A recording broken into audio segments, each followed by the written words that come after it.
you're building Support Ninja, you and your buddy, and you get up to a few thousand people. I mean, like, what does that journey look like? Like, walk us through that journey of building this big company. And you did it. I mean, you kind of are still doing it. I guess you're still involved with them, but 10 years on or so, what did that look like? What was growth like? How fast was it?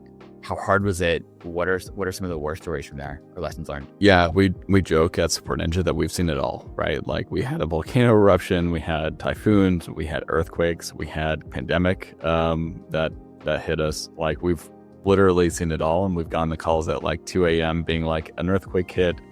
We have pictures of like ceiling tiles falling down and trying to figure out how to get people home. And it's an incredible opportunity to learn how to operate a business and deal with a large number of people. And it's very different at 10, 50, 100,000 people. So like at 10 people, it feels like you're all part of the same company and you know everyone really, really well. And that continues to last up to around 100 people, but it gets harder to keep track of everything as an individual or as a CEO. Like, that's when you start to build out that leadership team.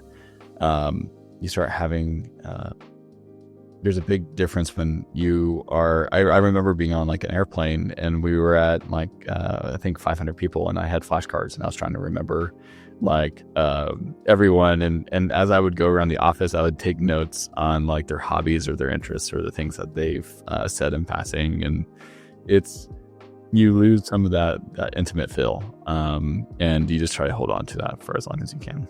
What are key milestones that you saw, and how do you decide like when do you bring on that next executive? And like, if you had to give advice to someone growing a business, is it like when you hit 50 people, bring on a head of HR, or like what are heuristics you either recommend people do or you actually did at Support Ninja to help grow the business properly?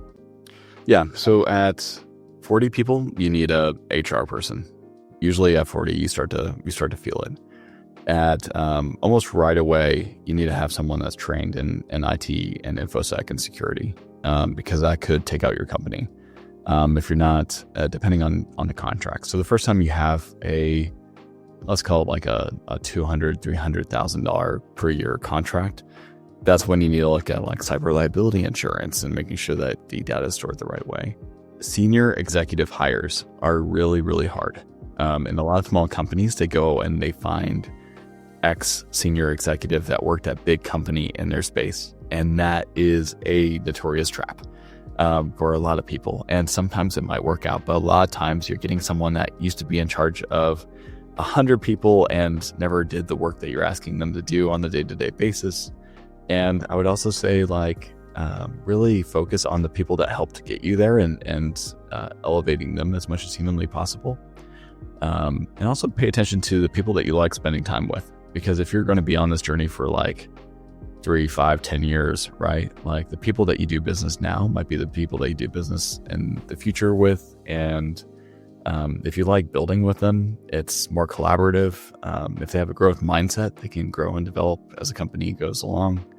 And so it's, as far as filling out that leadership team, you're going to have a balance of some people that you grow and develop along the way. You're going to have some balance of people that are some population of leaders that are maybe 1 or 2 steps ahead of you, but just be careful about the people that are like 3 or 4 steps ahead that haven't done that work in the past year.